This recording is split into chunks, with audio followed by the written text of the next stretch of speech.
Hey everybody, Jurassic Justin here. Sorry it's been a minute. I had some personal stuff I had to deal with, and it's been a bit of a crazy time. But as you can see, finally settled, doing good. And today's another special day. It is the 1 year anniversary of my mother passing. Now, I know what you guys are thinking, like, okay, how does this relate to Jurassic Park? Well, my mother actually got me my first Jurassic Park toy, which was Dennis Nedry. If you guys may remember, the baby spitter had the detachable arms. Really, it's kind of grotesque. But that was my first toy. And from there on in, I already loved dinosaurs, so she kind of fostered A, my love of dinosaurs, and B, allowing me to get a collection of these things. Back in, I think it was 98, maybe? Christmas of 98. Almost everything I got for Christmas that year was legitimately Jurassic Park. Well, The Lost World, I guess more accurately. So, one of my favorite Christmases of all time, by the way, because I got so many cool dinosaurs. And the trailer compound that gets pushed over the edge. So, really cool. I might share a few more stories towards the end, but what we're really here to do today in honor of her, I haven't bought an extra dinosaur in God knows how long, and I splurged for the event. And it's a figure I was really looking forward to, just absolutely looking forward to, because it looks so much better than what we got before. And that is this bad boy here. Yeah, what is it? The Destroy and Devour Indominus Rex. Good size figure. And let me just raise this up a little bit here. Alright, so I'd really like to give you guys more details. Alright, I know what I'm gonna do. Let's break it down here. I'll do some camera work so you guys can see. Ooh, up close. Alright, so here we have the overall packaging here. Very cool. I like the black, red, orange. It kind of hints at what happened in the Fallen Kingdom with, the island going up in flames. You see here the logo for the Dino Rivals, there we go, nailed it, is a little bit different. We got the T-Rex and the Indominus Rex, whoa, hanging out there. And then we got this here showing you an action feature. Tap the button 3 times there at the base of the tail, the neck lights up. Why? Nobody knows. And then here you got how to do the slash, roar, and devour features. Now the devour portion you can't do from the packaging because it's secured in place. So I'm quite looking forward to that. But then you got up here, it shows you where the buttons are at, just in case you couldn't figure it out. On the back, we got some really cool box art here. It's a little bit, because it has a scene in it, it's a little bit reminiscent of what Kenner used to do. I thought that was a pretty cool nod they had. Again, 3 times for the light. Ooh, ah. And then there's the actions. And it does come with a card. For those of you that collect the card, it's upside down, but FYI. That's the stats. And then on the bottom here, maybe I could flip it for y'all. Oops. Guess it don't matter what the box looks like. I'm about to open it. Here's all the safety information. It's a made in China, big surprise. Mattel. Barcode for those of you that want to figure out where you can pick it up if it's not in your area. I picked up 2 of them from Wally World. So, awesome. Packaging looks good. Okay, so, looked at the packaging. Looks pretty cool. Let's try to open her up. Knife that I recently sharpened, so it should cut through these rubber plastic band majiggers pretty easily. The one I decided to keep not opened was due to a superior paint job because I'm a nerd and, you know, I didn't want to ruin one. I've been waiting for this one for quite a while since its reveal, just because I thought it looked like what we deserved back in 2015. The light switch I also have, but I don't have here in Texas to do a side-by-side comparison. Alright, so underneath there's a place to tear. Oops. Come on. Alright, we got the contents as well as instructions. Ooh. I'm sure you could figure it out. Information, I don't know. Doesn't matter. Don't care. Now we got these things holding down the legs. I forget how to get these off. Let's see. Turn. Okay.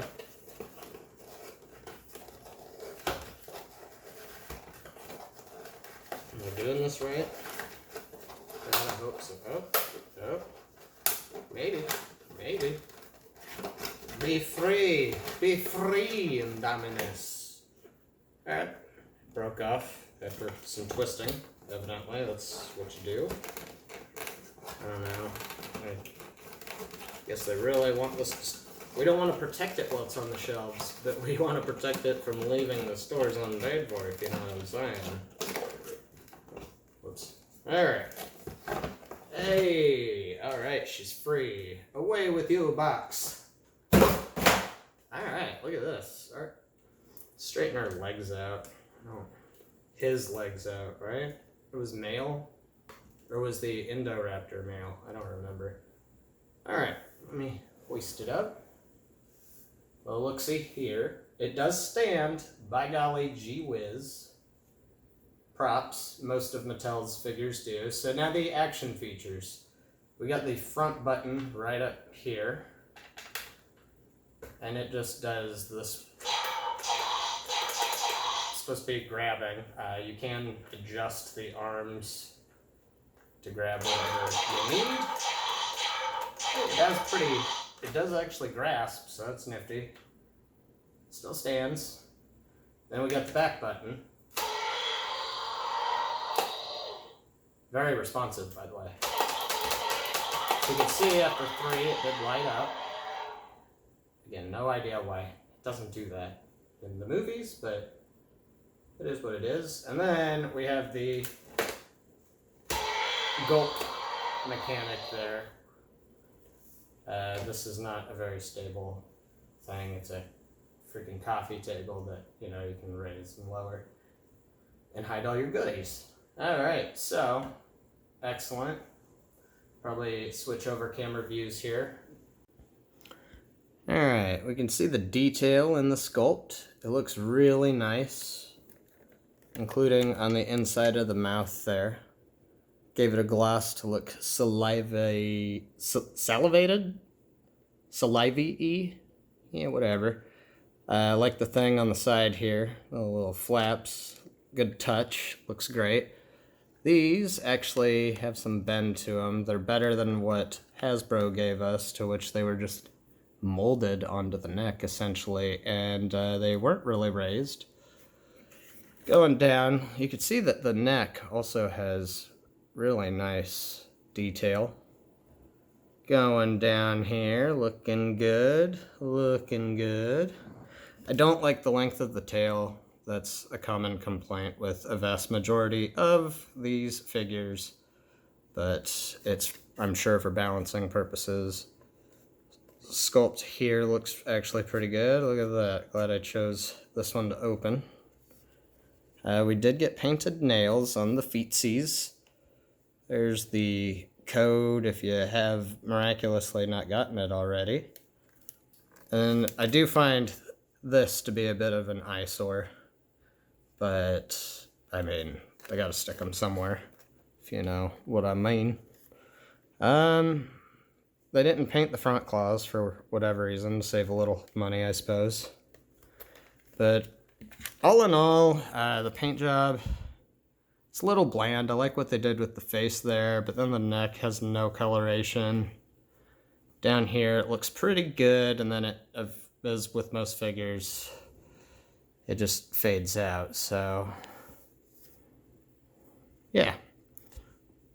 Alright, so now that we got our close-up of everything, I hope you guys got a good idea of what level of detail we're working with.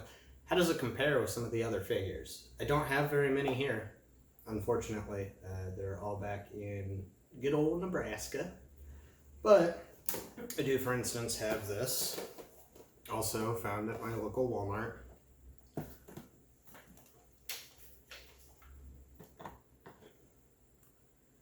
can see size-wise, they're close. Looks like the Indominus is actually just a smidge longer and overall bulkier, which is to be expected. That's fairly screen accurate, I would say. This one, though, has some of the best mouth ability, and its neck turns. If I can, next paycheck, I'm definitely going to do a review on this one because it's awesome, in my opinion. Haven't even shown them in action. Now, this, in my opinion, is the best as far as playability goes. Toys are for kids. They should be designed for kids to play with. This is perfect. No electronics or anything, but everything is movable, poseable.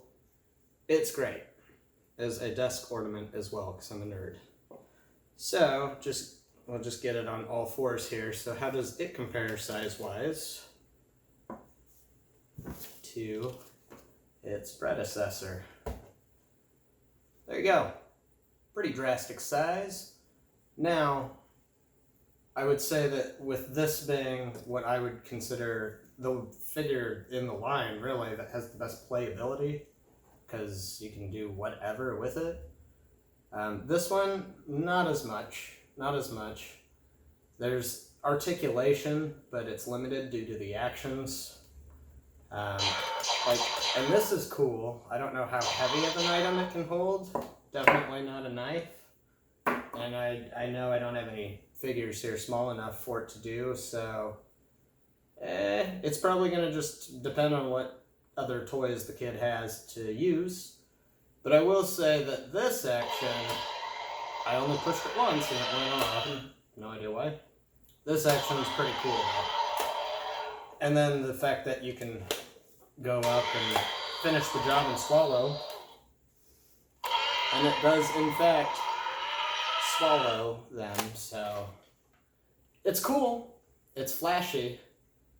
But as far as just overall playability, I'd give it a 6, something like that, maybe a 7, just because, kids are still gonna think it's cool. Then build quality, I would say that up here, where the plastic is a higher quality, it's nice. It feels like it'll last for a while, but then you got this. Super cheap plastic that makes up the body through the tail, as well as the legs.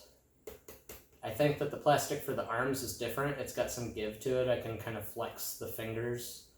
So, nice to see. It would have been nice if they could have went with a smidge higher quality plastic. You're at $40. My mother got me a bull T-Rex to help her do the wallpaper in the kitchen when I was a kid. So she spent $50 on that bad boy, but it was worth it. Those things last. They are very durable, despite being a rubbery material where you have to push on it to open the mouth.